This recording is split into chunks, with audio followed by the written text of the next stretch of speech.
everyone, welcome to my channel. My name's Amanda, and today I want to talk a little bit about clutter and hoarding and how that applies to being neurodivergent.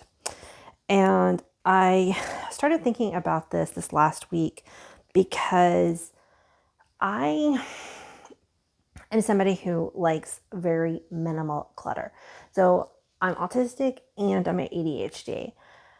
Sometimes that feels like there's a war going on in your head when, like, my autistic side wants a very clean, minimal space.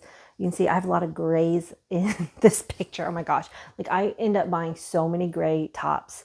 For my blind viewers, I'm wearing a kind of medium gray, cool tone gray with a square neck, square neck and kind of lightly ballooned sleeves. I'm not sure if I'm describing that very well, but they're short sleeve right above the elbow. And it's almost the exact same color as my couch that I'm sitting on. And I didn't even notice that. And the walls behind me are a light gray color. And I've got a black dragon, stuffed dragon, sitting on my couch. So I really like very neutral palette that is soothing for my autistic brain. I have a lot of cool colors. My living room has like some blues in it with like pops of yellow. But my ADHD side loves to have fun, like, burst of color. It likes to collect things. It wants to, have shiny dopamine, sparkly things. But if I have too much of what my brain interprets as clutter when I'm overstimulated, it just adds to it. When I'm regulated and not, overwhelmed with life, that stuff doesn't bother me as much. It can be dopamine and happy, like when I see the sparkly glittery thing. But in other aspects of my life, when I have too much stuff surrounding me, it makes me feel very, very overwhelmed. And it also struggles with the ADHD process of like keeping my space clean and organized and making decisions, because if there's too much to do in the space, that can just add to my overwhelm. So a couple of things. One, I was kind of looking into this a little bit, and hoarding as a mental illness actually does occur more frequently in autistic, ADHD, OCD, and schizophrenia populations from what I was reading. I am not a hoarder. And I'm not saying that judgmentally, that's the thing that really bothers me when people talk about hoarding. It comes with a lot of judgments in place. But hoarding, once you get to the level of hoarding, it is a mental illness. It is something that is outside of the person's control, and they need treatments and help and assistance to work them through the process. I'm, no expert by any means, but adding judgments and shame to somebody who is a hoarder is not going to help the situation. But my brain will tell me if I want to keep something that I feel like it would escalate to hoarding so quickly. And I think I almost go the opposite direction. Like, I purge stuff out of my house so frequently because it's like I have some deep-seated fear that I would eventually become a hoarder. And a lot of that, I have a memory disorder. So a lot of that does tie in with my memory disorder because so I don't have autobiographical memories. So if I look at something, hold on, let me grab, just because, for a better example. My kids think these things are so creepy. But anyway, these are some hands that my kids made at a take your kid to work day, my husband's office has some kind of equipment that makes these, and I don't know why. He's a sound engineer, but um, they don't make hands, but they use this machine to make molds for their products. And on Take Your Kids to Work Day, they used the machine to make 3D scans of the kid's hand, and then I think these were like 3D printed or something. Anyway, I wish I'd written the date on them. So this is an object in my house. Obviously, the only thing for it really would be sentimental value. When I'm waving them around here, I can see why my kids are like, Mom, get rid of them. They're so creepy. But I'm a mom. Like, these are my kids' tiny little hands. And that's the thing, like, because I didn't put a date on them, because of my memory disorder, I don't actually remember how old they were when this happened. I have no concept of the time. I mean, look at the size of their hands. They were, I'm guessing, probably 7 or 8, maybe. I don't know. I'm just using, again, I use a lot of logic to figure things out. Now, this may not be the best example. It's just the first thing that my eyes caught a hold of as like an object that you might want to keep just for sentimental reasons. And I'm saying it might not be the best example because I obviously wasn't there at Take Your Kid to Work Day. So the memories that I would have associated with it would just be like what they told me about the event afterwards. But the thing is, like, when I look at an object, it doesn't bring back memories of that event.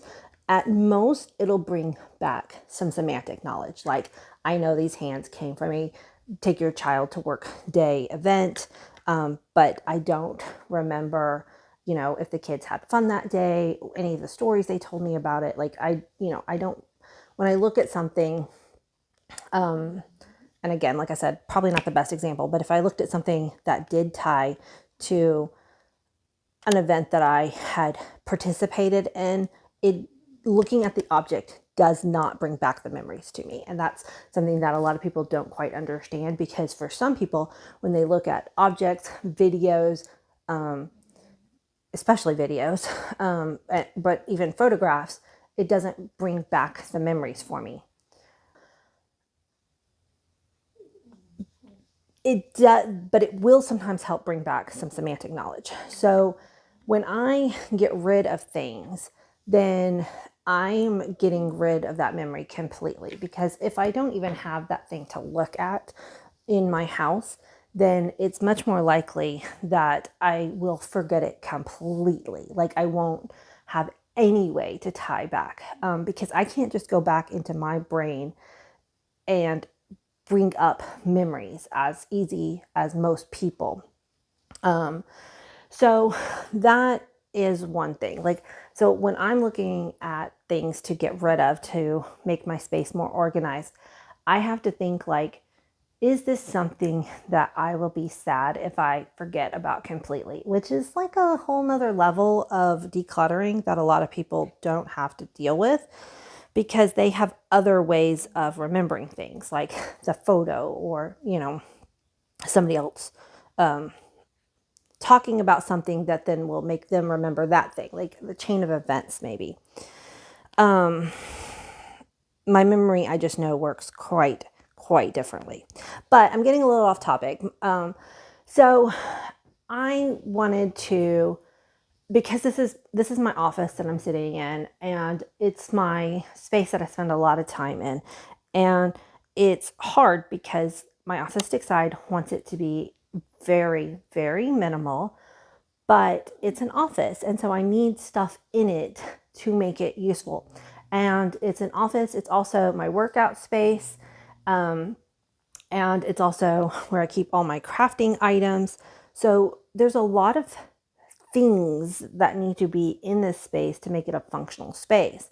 But then, I'm also trying to keep it organized. It's also like I have a TV in here, so it's a lounge area for the house too, when I'm not using it as an office.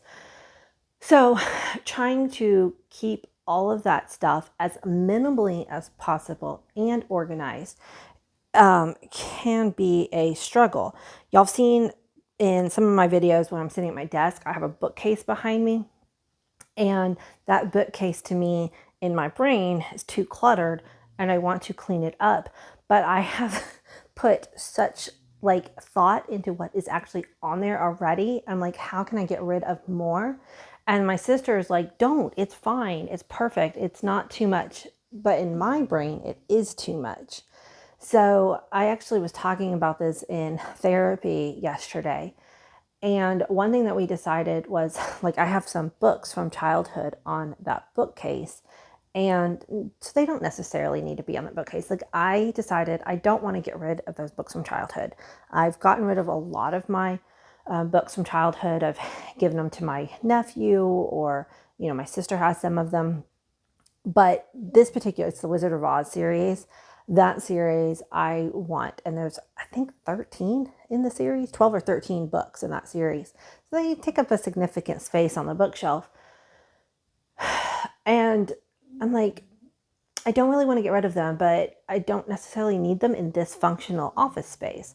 So I personally don't like packing things up and putting them into a storage box. To me, it's like, if it's not on display, then what's the point of keeping it? Like, it either, like, I really love Marie Kondo. I did the whole Marie Kondo craze when it was like 2018, I think. And, she's like, if it's not something that you're going to bring out and use throughout the year, either find a space for it to display it, so that when I do look at the Wizard of Oz books on my shelf, it makes me have a happy feeling, because I know I read those when I was a kid and enjoyed the series. But once you put it in a box and shove it in a closet, then what, are you going to look at it once every 20 years maybe? Like, what's the point? Why are we storing stuff like that? So my brain gets really upset about that. Like, I don't want to store stuff. Like, I want to live in a space that is really, really functional. So again, autistic side. But, you know, I, I want to have memories. I want to have a connection to my childhood and my past. So this is something that I've been mentally struggling through. I've gotten rid of so much stuff. And when I got rid of things that I was holding on to out of basically guilt, I've talked about this in previous videos. Gift giving has been pretty traumatic for me over the years. But like, I had a bunch of very expensive wedding gifts that I kept for 15 years because I felt like I was supposed to, even though they weren't things I wanted. I didn't even ask for them. They just were given to me. And so when I did the Marie Kondo thing, I was like, somebody else would really appreciate these. I don't. They're just shoved in the back of a closet. So I got rid of all of those. I regifted them. The looks on people's, like, because I gave away some crystal. Like, some of it I sold, but some of it I just gave away. And giving somebody some crystal who loves crystal, like, they love it. I didn't. And like, they were so happy. And it's like, that gave me more joy than having it in a closet for, the previous 15 years. So, it's interesting though, and I'm curious how, because, I love studying the brain and stuff. And, the things that I was reading where that hoarding does show up more in neurodivergent, with comorbidities. And so I'm kind of curious how hoarding works for neurotypical people. And again, I'm not a hoarder. Like, I'm just bringing, like I said, I'm not saying this very well, but it's like I've swung the pendulum the complete opposite way, because I could, and I was like, until I did Marie Kondo, I wasn't a hoarder, but I had so much stuff in my house that I wasn't using on a daily basis or even a yearly basis, that my house was becoming non-functional. Yeah, my spaces were still clear. Like, hoarding gets to where you have like little pathways between your house and things like that. But like, when I needed something, it would take me an hour to get to it because I had to like clear out so many things in my closets and stuff. And it was just really getting in the way of living. Getting rid of so much stuff out of my house made a huge difference in the quality of my life, honestly. And now that it's been 5 years, I'm to that point where I've like built up a little bit more stuff. I'm a lot more precise and thoughtful about what I bring into my space now than before I did Marie Kondo. But with anything, if you don't keep it to the forefront of your mind, it slips. And the ADHD tendency to go, wee, I want that thing and buy it is so strong. Like, again, I will often swing my pendulum the opposite way.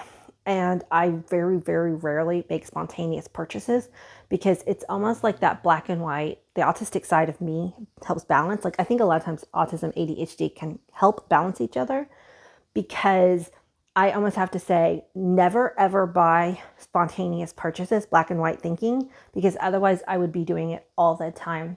And it is a very common struggle for many people with ADHD, is to buy purchases for that dopamine hit all the time, without thinking ahead. Where will I store this thing? What will I use it for? How will I clean it? Like, because, sometimes we'll buy a really cool piece of artwork and then later, 3 months down the line, it's covered in dust and you're like, oh, I don't want to have to dust that thing. That thing has really got too many grooves. Like, so when I buy things, I always think about, where's it going? Do I have space for it in my house? And how am I going to maintain this new thing that I bought? And, but every once in a while, especially for something little, I will spontaneously buy it and then later regret it, because it's like I didn't take the time to think through those things. Anyway, I'm just really starting this as a conversation. I would love to hear down in the comments, do you or some loved ones struggle with hoarding or purchasing or clutter, even just clutter? Like, I'm not a hoarder, but I struggle mentally with clutter. Whether or not I actually have clutter in my space or not, it's that feeling of like, if I'm not guarding, if I'm not on edge and looking out for it and hyper vigilant, I feel like I could quickly go into a completely cluttered household. So it's like I have to overcompensate for it, which I think is also just as stressful as not having the clutter. Like, it's not a natural, easy thing for me to have the house that works for my energy and space and lifestyle. And of course, living with other people too. So you have to like work with their needs. It's like I have to be very hyper vigilant. So, but again, keep the comments respectful. If you're talking about family members that struggle with hoarding and that you are wanting help or advice from other people in the comments, please leave out any shame or guilt or name calling, because, we lead with kindness here on this channel. Thank you so much for listening at the start of this conversation. Maybe I'll do a follow-up video on it. Just kind of, it's what's on my mind today. All right, I'll talk to you later. Bye.